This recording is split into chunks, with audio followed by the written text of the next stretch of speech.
පුතා ලංකාවේද? මට හිතුණා දැක්ක ගම. පුතා ස්ටුඩන්ට්ද? තාම පියා අමාරුයිනේ දැන් ගන්න.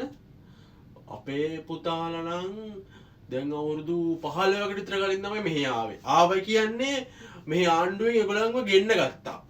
පුරවැසි භාවය කෙලින්ම දීලා ආණ්ඩුවෙන් ගෙන්න ගත්තා. ඒගොල්ලන්ව ඕනේ කියලා මේ රටට. ඔව්. ඔයගොල්ලෝ හොඳ මේ එහෙම ලංකාවේ හොඳ ඉගෙන ගත්ත මිනිස්සු. ඉතින් මෙහෙ ඇවිල්ලා ඉගෙන ගන්න ඕනේ නැහැ.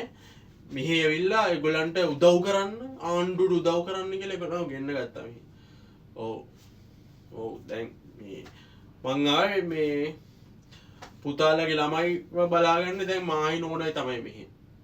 ඔව් දැන් ගොඩ දවසක් වෙනවා ඇවිල්ලා අපි එනවා පුතා මාස 3න් 3ට වගේ අපි ඇවිල්ලා යනවා ඉතින්.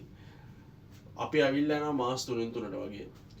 ඕගොල්ලන්ට නම් අමාරු වෙයිනේ මේ දැන් ස්ථීර පදිංචිය ගන්න. ඒක තමයි. ඉස්සර වගේ ලේසි නෑලු. දැන් අපේ පුතත් කිව්වා ඉස්සර වගේ ලේසි නෑයි කියලා. ඔව්.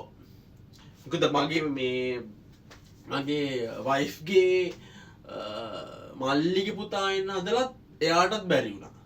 එහෙම හැමෝටම එන්න පුළුවන් රටවල් නෙමෙයිනේ පුතා මේවා. ඔව්. ඒක තමයි.